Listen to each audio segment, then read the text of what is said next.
Hello, everyone. My name is Emma Furpo, and I am doing my strategic plan on Hasbro. And I apologize if I'm talking fast. I only have 10 minutes before my editing software cuts me off. So let's get into it.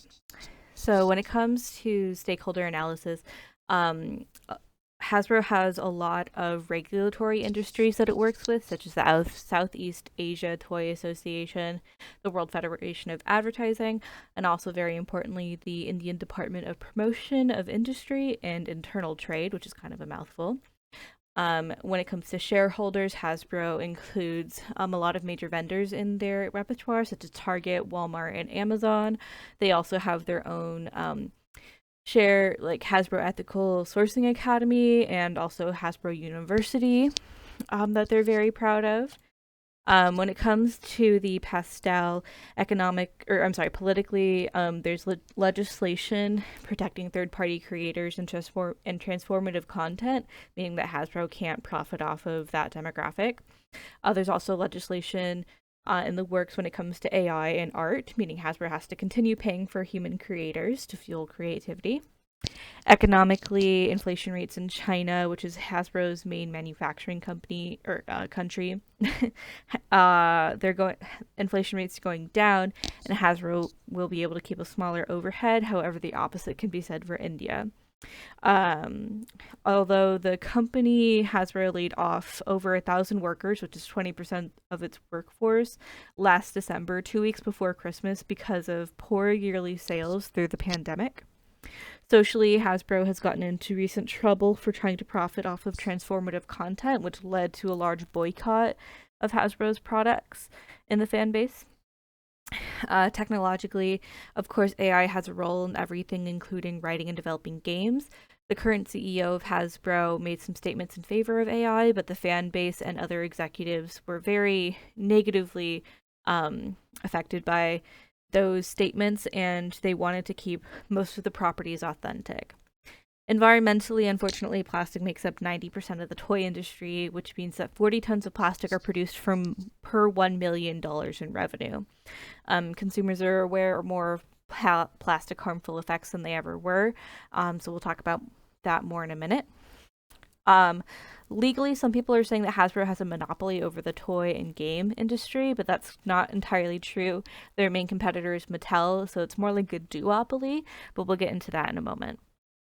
When it comes to Porters by Forces, when it threat of new entrants, Hasbro, their major strategy is just to buy up new entrants and any minor competitors, and that's kept them afloat and made them so large in the industry as they are today.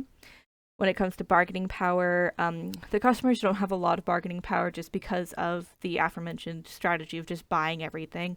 It would be very difficult to avoid Hasbro if you're trying to buy any toys, games, or entertainment. Supplier power, unfortunately, the suppliers also do not have a whole lot of power when it comes to Hasbro because Hasbro has 80 manufacturing locations all over the world. So even if half of those pulled out, Hasbro would still be very intimidating.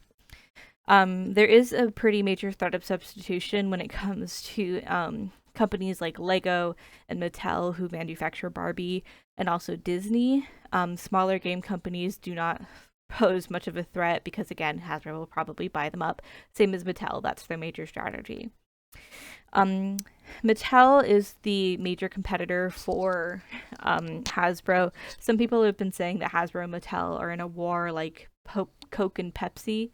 Um, and Hasbro also has a lot of competitors when it comes to the video game industry, not just the physical game market. And then here is some numbers for you. This is for Hasbro, and then here, this is for Mattel. I'm going to kind of zoom by these just because I need to talk a little bit more. Here we go. So when it comes to alternatives, monetizing transformative content obviously is illegal.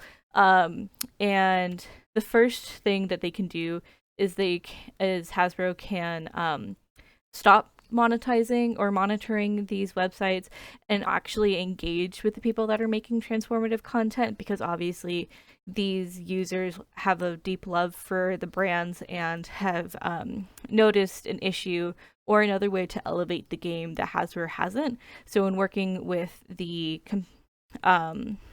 smaller creators, they can then invest in the games and create a higher ROI if they actually start producing those changes. Similarly, stop buying other brands and elevate the existing brands that they have.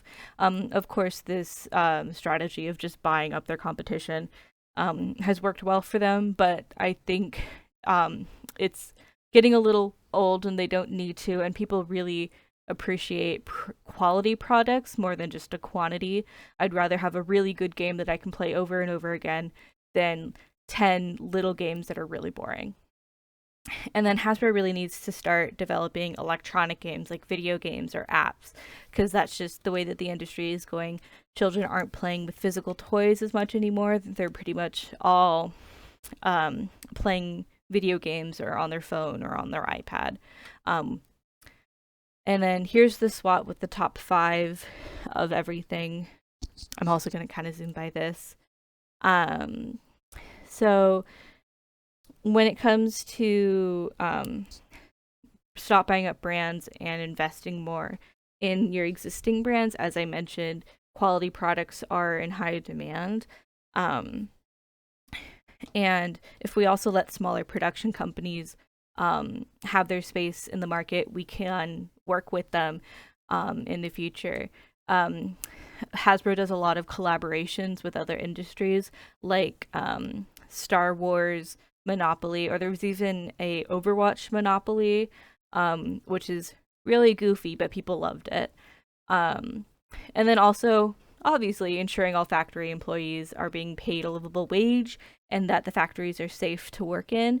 Unfortunately, Hasbro and all the other companies in this industry have really not good working conditions for their factories and manufacturers overseas. And Hasbro could be the leader in this effort if they decided to. But as of right now, they haven't decided to do that, even though it is ethically and morally the correct thing to do. And then also, as I mentioned before, 40 tons of plastic for every $1 million sold. Plastic is a very toxic chemical to breathe in for the manufacturers. It's also very toxic to be consumed. And I don't know if you know any kids, they tend to put stuff in their mouths a lot and eat them. And that's very, very harmful for children. There is an alternative, which is a corn-based plastic. It isn't perfect, but it does break down a lot faster than regular plastic, and it is safer to consume and work with. And then, as I mentioned before, investing in the R&D means investing in artists, writers, producers, and other creative professionals to really elevate existing products for consumers. So honestly, investing in R&D, they have the infrastructure within their company to do this with their existing employees. Ensuring the safety and livelihood of manufacturing employees, that would require just a walkthrough and making sure that wages are in line with cost of living in other countries. Plastic alternatives will be the most difficult to change because there just is not enough production of the PLA, which is a corn-based plastic. That one would be the hardest. However, it is more morally something that should definitely be taken into consideration. And then also start focusing on video games because that's just the way that the industry is heading, and we don't want to fall behind times. As I mentioned before, PLA is very difficult to produce. When it comes to increasing factory wages, we're just going to have to take that hit for the moral high ground in our bottom line.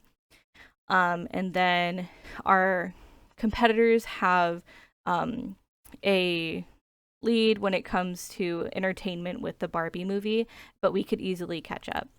And that's it.